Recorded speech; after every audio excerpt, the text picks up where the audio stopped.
Hi girls, how's it going? I know that it's been a long time since I've updated, so I just wanted to kind of get you up to speed with what's been happening the last month.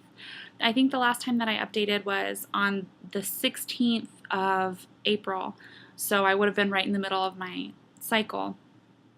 I am currently on day 48 of my cycle, so literally nothing has happened since the last time I updated, which isn't strange for me. I've always had really irregular cycles, if any cycles at all. So not surprising that I'm on day 48, so I'm just waiting for that next period to come.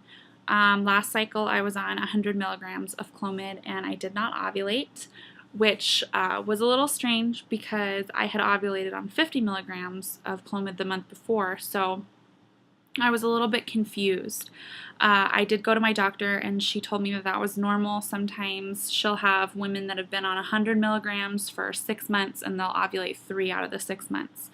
So she did say that that was normal, which is good. So I'm really hoping that I ovulate this month. I'm feeling good about June. It's my birthday month. I'm really hoping that I can get my BFP on June 26th. That's my birthday month.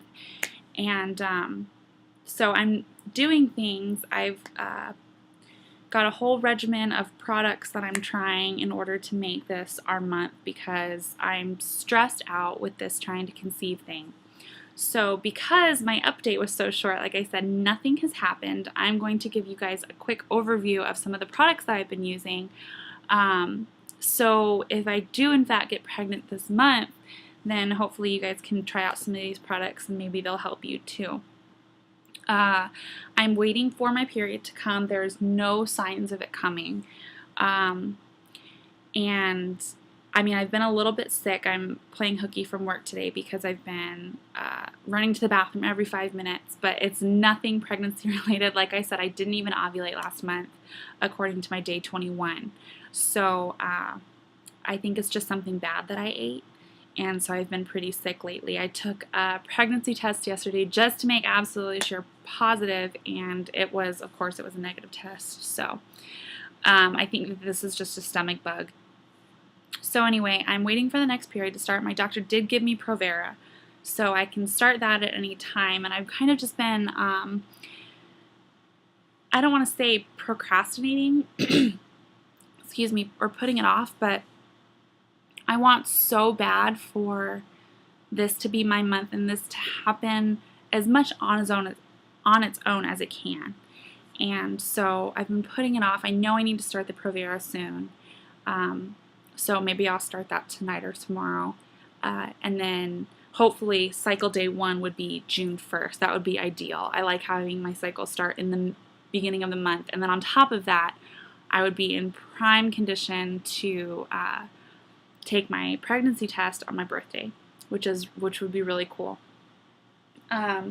So I have a few things, quite a lot of things actually, that I've been doing just to kind of give myself the upper hand. I know some of them are a little homeopathic and some of them are actually prescribed. So whatever will do the trick. At this point, I'm willing to try anything. I'm on my 3rd cycle of Clomid. I am sick of taking it because I get really bad side effects. I get really bad mood swings and really bad hot flashes. I am sick of taking that pill. So I want this to be our month. So I have done my research online and I've decided to try both the homeopathic and the prescribed medicines. Hopefully in conjunction with each other, they will result in a BFP. So my first one, the first thing that I'm going to do is, of course, most of you probably know about this already. I'm kind of new to it. Is my charting. I have my basal body temperature thermometer, and I'm going to set an alarm every morning for the same time. I'm going to wake up, take my temperature, and then jot it down, and so that I can start temping and know exactly when I ovulate. And so that'll give us a better chance, of course. I haven't been doing this in the past. I've only been reading about it. I thought it kind of seemed like too much work, but like I said, at this point, I'm willing to try absolutely anything. The next, of course, I have my Clomid to take. This month, she's going to have me on 150 milligrams day, through, 2 through 7, starting on day 2. So So that'll be good. Like I said, I'm sick of taking these little pills, so hopefully this month is our month. The next two pills that I take, or a couple pills that I take, I've got my metformin. I take one in the morning and one at night, which is adds up to be 1,700 milligrams a day. And I know a lot of the girls with PCOS take this. And from what I've heard, it's not, well, I know it's not a fertility medicine. It's actually for diabetes. But a lot of women shy away from taking the metformin because it's such a hard medicine to stomach. Getting used to it takes a couple weeks, and a lot of women get discouraged and stop taking it. So if you're about to start metformin, my word of advice to you is that yes, it is a hard medicine to take, but your body does get used to it. So it's really important that you stick with it, because I did not ovulate at all before I started taking this medicine. And this one, it made me ovulate, I think, 3 out of 6 cycles that I've been taking it. So really, really important to stick with the metformin. It's done a lot for me. You just have to keep an eye on what you eat. The meals that you take it with cannot be greasy or high in fat content, or it's going to mess with your stomach a little bit. But that might be a good thing too, because it can help with weight loss. So got my metformin, try to take that as regularly as possible and try not to forget. The next two things I kind of take in conjunction with each other. It's the prenatal vitamin that my doctor prescribed me, and then I take extra folic acid. They say that you should definitely take folic acid before and during pregnancy to prevent against neural tube defects and spinal cord defects, stuff like that, in the baby. So it's really good to take for women of childbearing age, whether you're trying to conceive or not. So I figured no harm in taking the prenatal and the folic acid. The next thing I'm taking, I've got my Robitussin, and I've got the baby aspirin to help with cervical mucus. The Clomid dries you out a lot, and so it's really important to, in the trying to conceive, that you have good, thick, egg white cervical mucus. I know that's a little bit TMI, but it's really important. So I have these in hopes that these will help with the dryness and help the sperm meet the egg, which is the point. So I've got these to start taking at certain times. The next thing, this is a little more homeopathic. It's the red raspberry leaf tea. It's a herbal tea. It's got no caffeine, which is good. I take 2 glasses a day. I drink one of these as an iced tea on my way to work, and then I drink a hot tea before bed. This is supposed to tone your uterus and make labor a little bit easier and to prevent miscarriages and things like that. So I've heard some really good things about it. I figured there's no harm in trying it because there's no caffeine in it. So, and plus it's really good. I sweeten it with honey. I don't like to use the processed sugars or anything like that. So I sweeten it with honey, and it's delicious. My husband says that it tastes like warm Kool-Aid when it's hot, or warm Jell-O when it's hot. So it's really good. It's not like a leafy, yucky tea. It's delicious. So there's that. The next thing, and a lot of you probably haven't heard of these, they're chia seeds. These really don't have much to do with trying to conceive, but I figured I would mention them anyway because they are a little powerhouse. Like, they are such a good little seed, and you can do so much with them. I could do a whole nother video just on the chia seed because they are amazing. They've got, let's see here, it says more omega-3 than walnuts, more calcium than mozzarella cheese, more fiber than bran flakes, and more iron than spinach. They're really nutritional. You can put them in literally anything. They're great. They're just a small little black seed, and they taste. They're very mild tasting. You can see they're not. I mean, it's not even. They're just really little.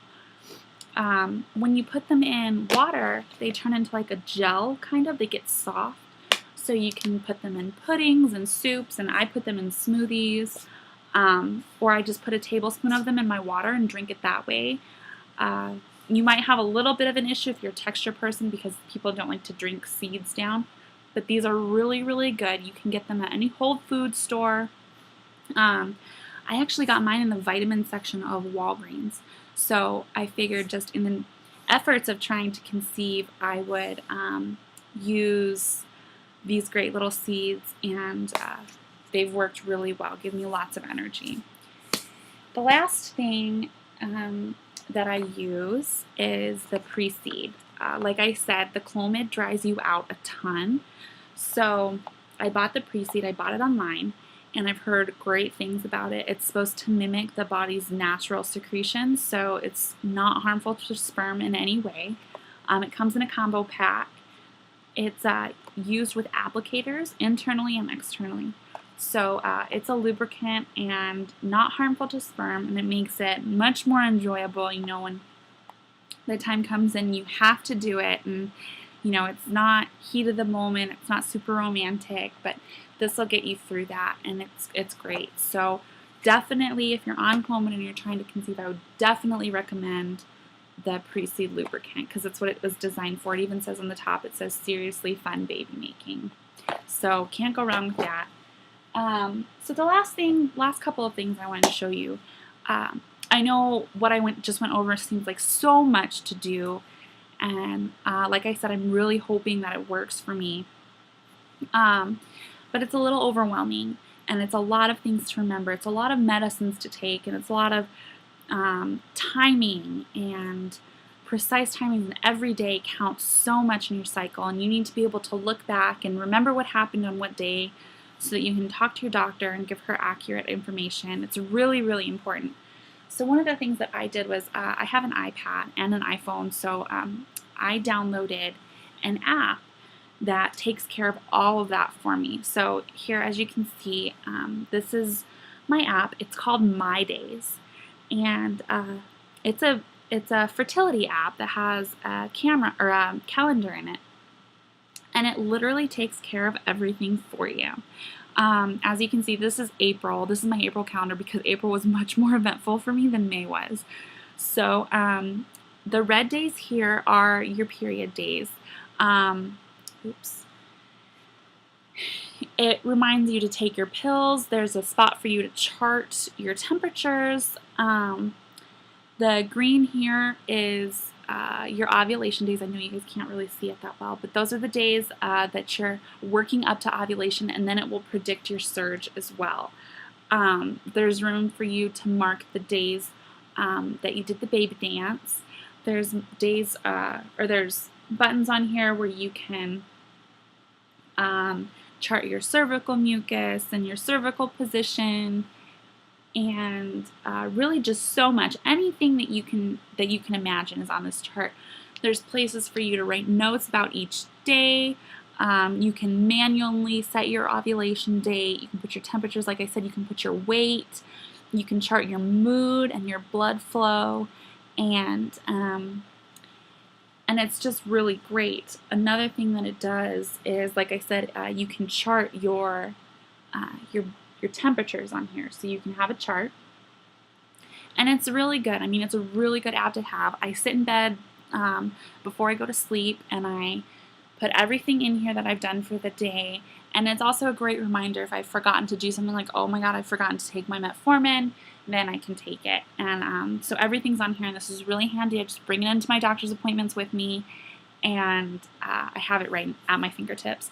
Also, the same app is right on my phone as well. So if I'm on the go and I don't have my iPad with me, it's on my phone. So it's a really, really good app to have. Like I said, it's called My Days. That little icon, I don't know if you're going to be able to see. It looks like this. It's the little black one right there. And it's got a purple flower on it. So it's a really, really good app to have. And, you know, whether you use a journal or something like that, you should definitely record everything that you do. And that way, when it comes time for your doctor's visits and she asks you a question, you don't have to sit there with a blank face. You know everything about your body, everything that you've done the last month since your last visit. And that's really important. So hoping that this is my month. Like I said, I've done just about everything that I can. I've given up smoking. I quit smoking, so that's good. I quit caffeine, no alcohol. basically anything that a pregnant woman shouldn't be doing, I'm not doing. So it's been a little bit of an adjustment, but I hope that that this is our month and that we get our positives. So good luck to all of you ladies. I hope that you're enjoying the blog, and I promise it won't be so long before I update again. Fingers crossed that this is our month, and baby dust to everyone. See you later, girls.